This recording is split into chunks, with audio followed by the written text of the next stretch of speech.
같이 기도하심으로 2월 5일 수요일 저녁 예배를 하나님께 드립니다. 참 좋으신 아버지 하나님, 지난주에는 설 명절을 잘 보내게 하시고 2월을 맞이하는 첫 주 수요일로 또 하나님께 영광 돌리게 하시니 감사합니다. 이 시간도 마음의 무릎을 꿇고 주께로 나가는 모든 주의 백성들을 기억하시고 축복하시사 하늘의 은총과 놀라운 하나님의 은혜의 평강이 저들의 삶과 가정과 하는 일 위에 넘치게 하여 주옵소서. 주님을 사모하는 믿음의 사람들에게 그 삶의 여정에서 날마다 주님을 만나게 하시고 기쁨이 넘치는 열매 있는 삶을 살도록 축복하여 주시옵소서. 오늘도 찬송하고 말씀 상고하며 삶을 결단하며 기도하며 나아갈 때 하늘에서 들으시고 땅에서 이루어 주옵소서. 이제 사도신경으로 우리의 신앙을 고백합니다. 나는 전능하신 아버지 하나님, 천지의 창조주를 믿습니다. 나는 그의 유일하신 아들 우리 주 예수 그리스도를 믿습니다. 그는 성령으로 잉태되어 동정녀 마리아에게서 나시고 본디오 빌라도에게 고난을 받아 십자가에 못 박혀 죽으시고 장사된 지 사흘 만에 죽은 자 가운데서 다시 살아나셨으며 하늘에 오르시어 전능하신 아버지 하나님 우편에 앉아 계시다가 거기로부터 살아있는 자와 죽은 자를 심판하러 오십니다. 나는 성령을 믿으며 거룩한 공교회와 성도의 교제와 죄를 용서받는 것과 몸의 부활과 영생을 믿습니다. 아멘.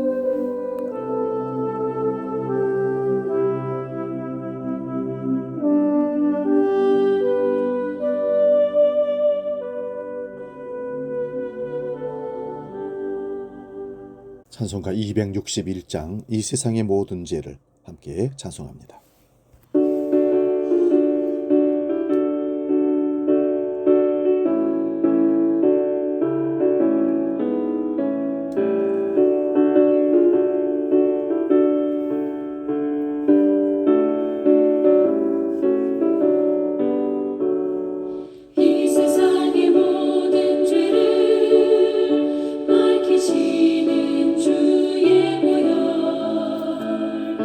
성자 예수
오늘 저녁 우리에게 주신 하나님 말씀은 구약성경 에스겔 24장 1절에서 14절까지 말씀입니다.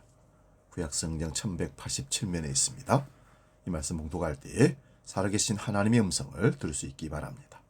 에스겔 24장 1절에서 14절 지금 봉독합니다. 아홉째 해 열째 달 열째 날에 여호와의 말씀이 내게 임하여 이르시되 인자야 너는 날짜 곧 오늘의 이름을 기록하라. 바벨론 왕이 오늘 예루살렘에 가까이 왔느니라.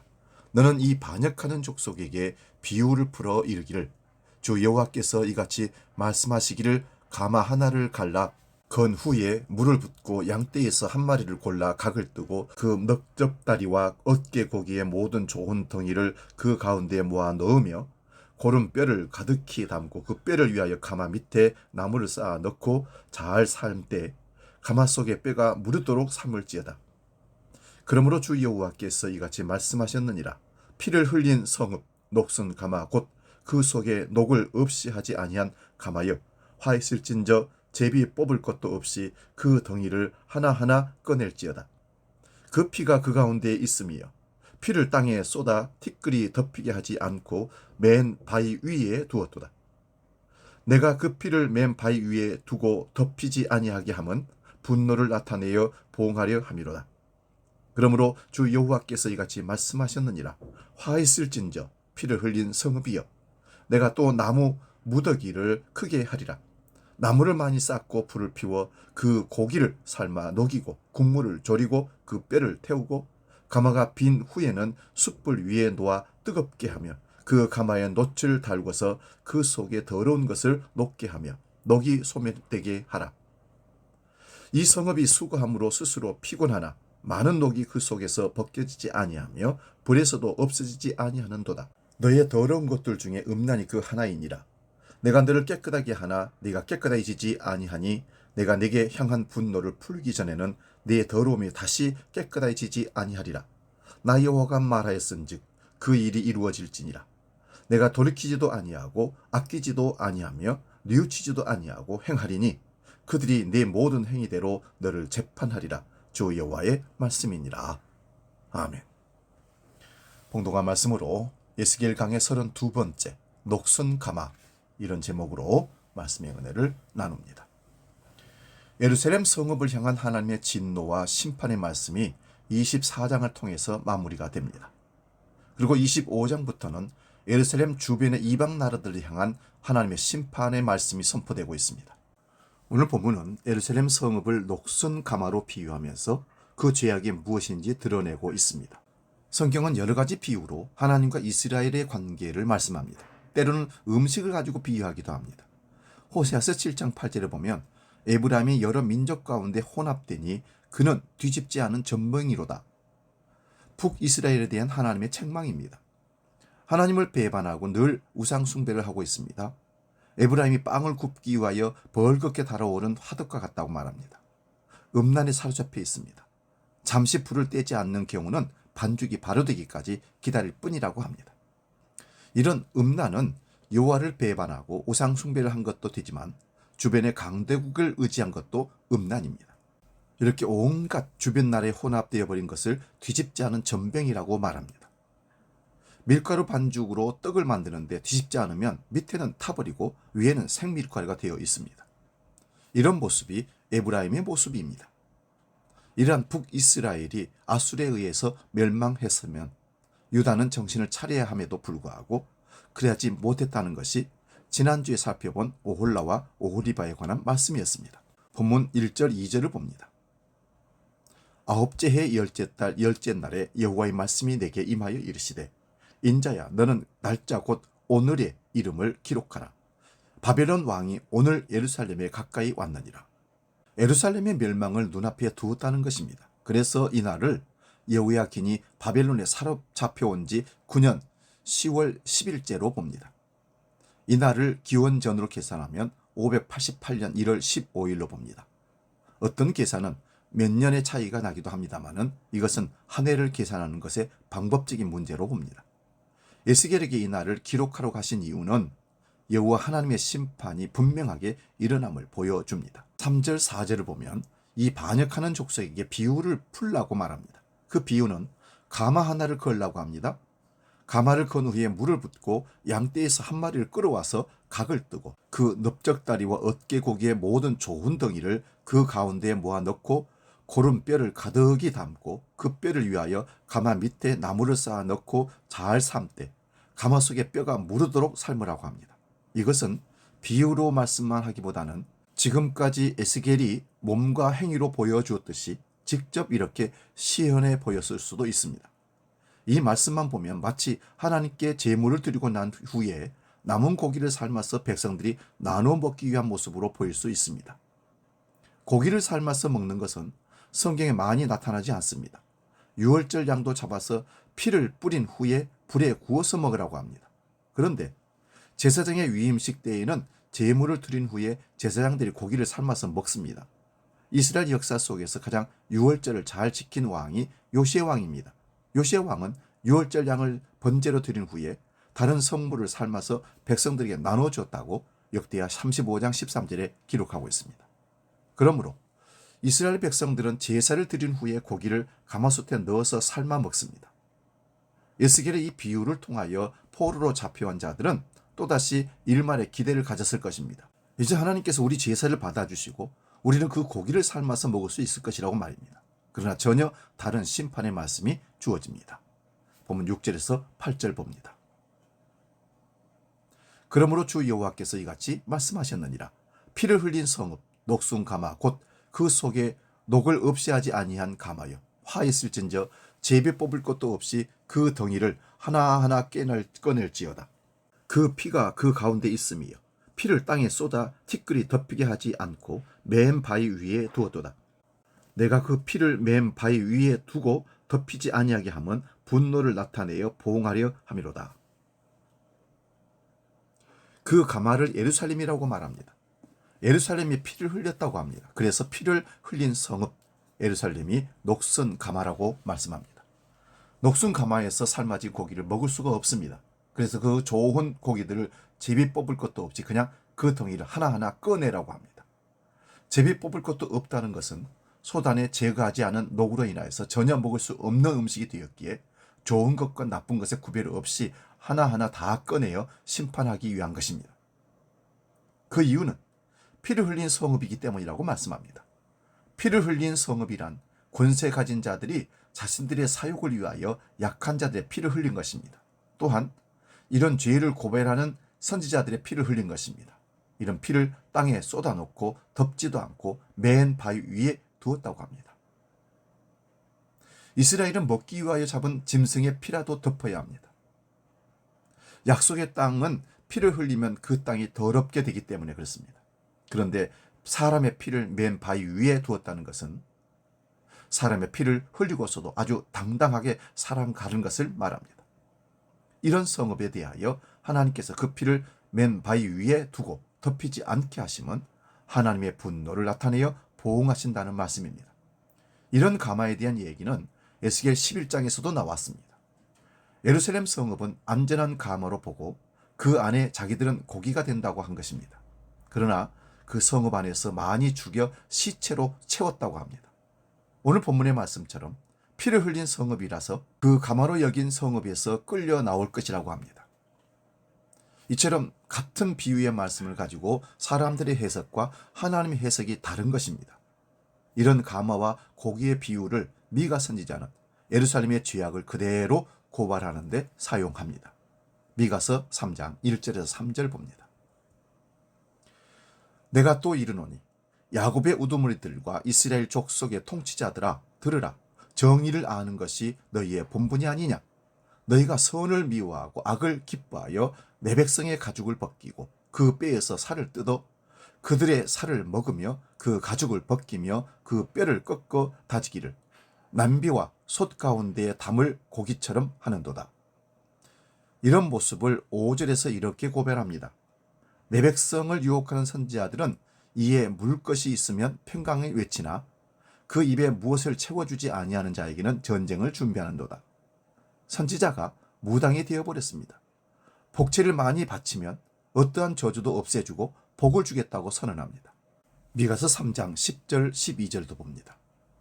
시온을 피로 예루살렘을 죄악으로 건축하는도다. 그들의 우두머리들은 뇌물을 위하여 재판하며 그들의 제사장은 삭슬 위하여 교훈하며 그들의 선지자는 돈을 위하여 점을 치면서도 여호와를 의뢰하여 이르기를 여호와께서 우리 중에 계시지 아니하냐 재앙이 우리에게 임하지 아니하리라 하는도다. 이러므로 너희로 말미암아 시온은 갈아엎은 밭이 되고 예루살렘은 무더기가 되고 성전에 사는 숲을 높은 곳이 되리라. 예루살렘이 피와 죄악으로 건설되었다는 것이 오늘 이 땅의 현실이며 교회의 현실이 되지 않았습니까? 하나님께 정성을 바치면 나의 소원이 이루어진다는 무당 푸닥거리 같은 짓이 얼마나 많습니까? 주의 이름으로 일컬음을 받은 시온, 그 예루살렘이 이렇게 피와 죄로 채워진 성읍이 되었습니다. 이 예루살렘이 바로 녹슨 가마가 되었습니다. 얼마나 깊이 녹이 슬었는지 출애굽하여 가나안에 정착하여 여호와께 제사를 드리면서도 이미 하나님의 제사를 멸시하였습니다. 제사를 멸시한다는 것은 이스라엘은 하나님의 희생으로 살아갑니다. 그런데 그런 희생의 제사를 멸시한 것은 하나님의 희생을 발로 밟아버린 행위가 되는 것입니다. 사무엘상 2장 12절에서 17절 봅니다. 엘리의 아들들은 행실이 나빠 여호와를 알지 못하더라.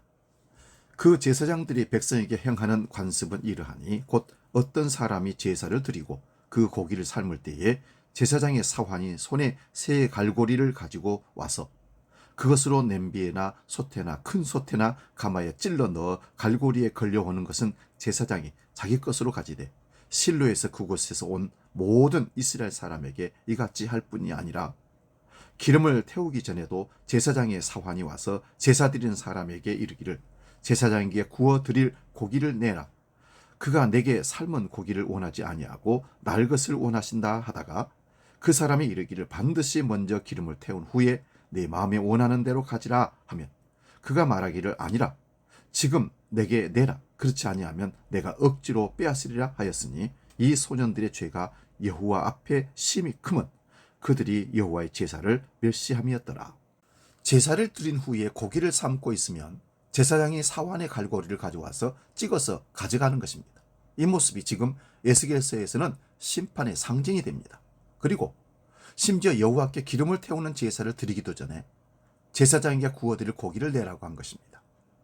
제사 드린 후에 삶아서 함께 먹는데 이렇게 삶아 먹는 것이 싫다고 여호와께 제사도 드리기 전에 제물을 빼앗아 갔으니 이 소년들의 죄가 심히 크면 여호와의 제사를 멸시한 것이라고 말합니다. 이처럼 이스라엘은 그 근본부터 녹이 쓴 가마입니다.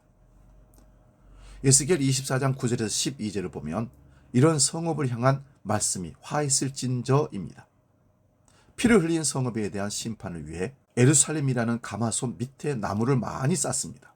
이것은 바벨론의 많은 군대가 에워싸고 있는 모습과 같은 것입니다. 그리고 가마솥에 불을 피우듯이 바벨론이 예루살렘을 포위하여 공격을 하는데 무려 18개월을 포위하여 공격하니 안전하여 가마와 같다고 생각한 그 예루살렘 성읍이 지옥의 도가니가 되는 것입니다. 계속해서 불을 세게 피워 고기를 삶아 녹이고 국물을 졸이고 그 뼈를 태웁니다. 그 가마가 빈 후에 숯불 위에 놓아 뜨겁게 하며 그 가마에 놋을 달구어서 그 속에 더러운 것을 녹게 하며 속이 소멸되게 하리라 합니다.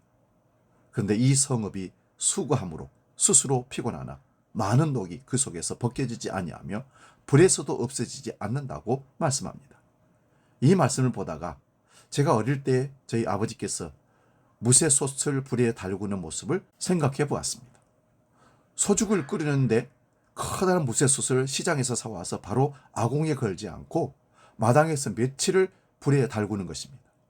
막대기를 세워서 솥을 거꾸로 놓고는 그 밑에 은근한 잿불을 동안 피워 놓았습니다. 지금 추정하건대 그렇게 함으로 무쇠솥의 독을 없앤 것으로 보입니다. 무쇠를 주물로 부어 솥을 만들면 그 안에 얼마나 강한 독성이 남아있겠습니까? 그래서 소를 먹이기 위한 무쇠솥을 불로 연단한 것으로 보았습니다. 그런데 하나님께 드려질 이스라엘 백성들이 그 근원부터 녹이 슬었다는 것입니다. 이 녹은 단지 쇠에서 일어나는 벌건 부식 정도가 아니라 11절을 보시면 그 가마가 놋으로 되어 있습니다.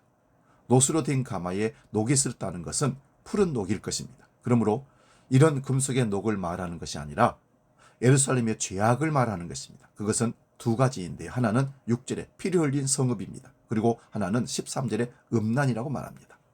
설교 시작 부분에서 호세아서 7장 8절 말씀을 인용했습니다. 이스라엘이 얼마나 음란한지 늘 불에 벌겋게 달아있는 화덕과 같다고 말합니다. 이 음란을 하나님께서 깨끗하게 하려고 하나 깨끗해지지 않았습니다.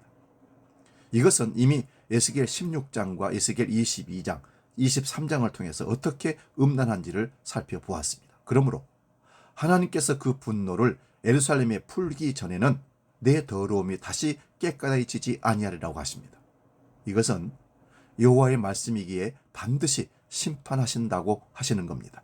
그 결과가 바벨론의 포로로 잡혀가는 것이었습니다. 가마솥에 불을 붙여서 그 안에 있는 것들을 다 태우십니다.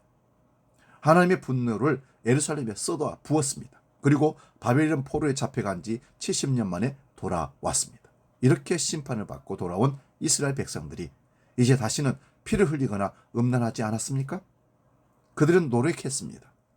피를 흘리지 않으려고 음란하지 않으려고 율법을 얼마나 철두철미하게 지켰는지, 율법만이 아니라 장로들의 유전과 전통들과 율법을 지키기 위한 구체적인 세목들까지 만들어서 지켰습니다.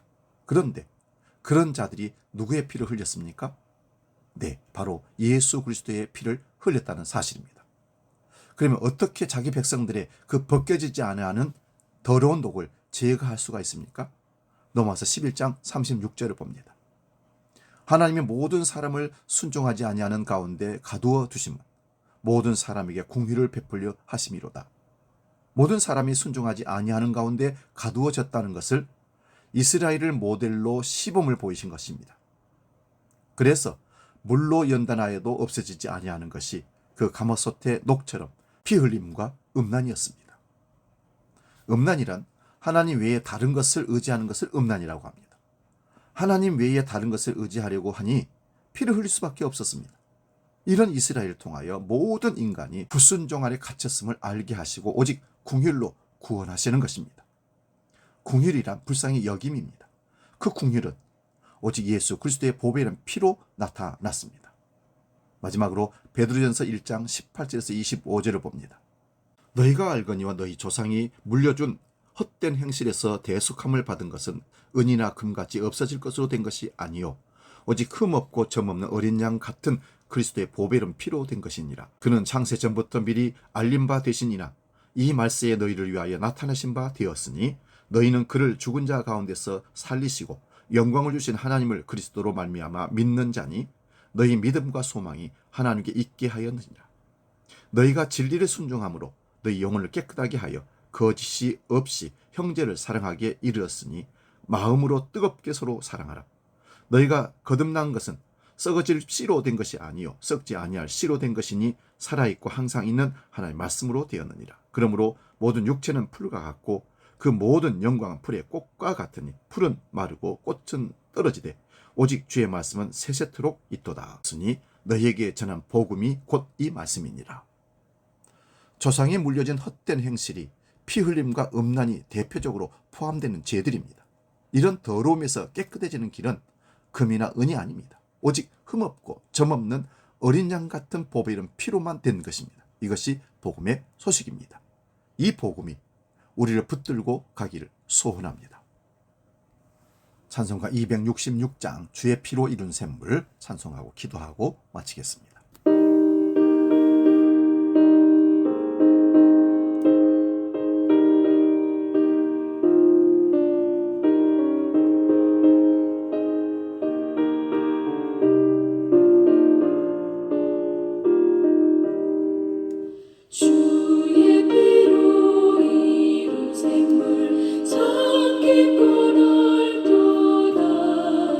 구원하는 그 신을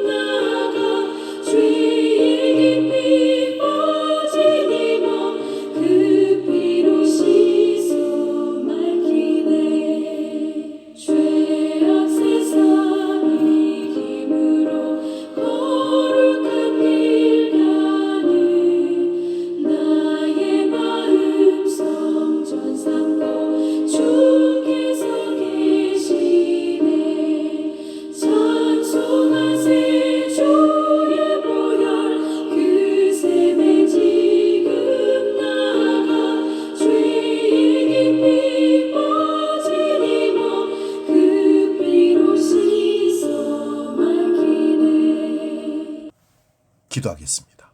이 세상을 심판하시는 하나님 아버지, 예루살렘이 음란함으로 하나님 앞에 죄를 지음으로 녹슨 가마라 말씀하시며 그 녹슨 가마에 고기를 넣고 삶아서 결국은 다 태워버리고 심판하듯이 바벨론으로 포로로 모든 것을 다 끌고 가셔서 심판하셨습니다. 그 심판으로 오직 끝나버린 줄 알았는데 하나님의 긍휼을 베푸셔서 다시 돌아오게 하셨고 그들로 하여금 하나님의 언약 백성 삼으셨습니다. 우리는 예루살렘을 바라보면서 우리 죄가 녹슨 가마에 심판받을 마땅한 음행하고 타락한 우리 모습이 아닌지를 돌아봅니다. 하나님 반드시 약속하신 대로 심판하십니다. 하나님께서는 긍휼의 은총을 베푸셔서 우리의 모든 죄와 행실들을 그리스도 예수의 보혈로 씻어주심으로 새롭게 하시고 새로운 피조물로 주 앞에 서게 해주신 백성이 되었습니다. 이 은혜를 잊지 않게 하시고 하나님 앞에 음란하지 않고 타락하지 않고 흠없는 점없는 어린 양의 보배로운 피를 날마다 의지하며 이 복된 소식에 감사하며 살아가는 우리 모두가 되게 하여 주시옵소서. 이제는 길이요 진리요 생명이신 주 예수 그리스도의 은혜와 아버지의 크신 사랑과 성령 하나님의 지키시고 강복하시고 충만케 하시고 이끄시는 역사가 이 밤에 주님 앞에 마음에 무릎을 꿇고 회개하며 말씀 받고 도전 받고 결단하며 나아가는 모든 죄 백성들 머리 위에 이제는 영원히 함께 하시기를 간절히 축원하옵나이다. 아멘.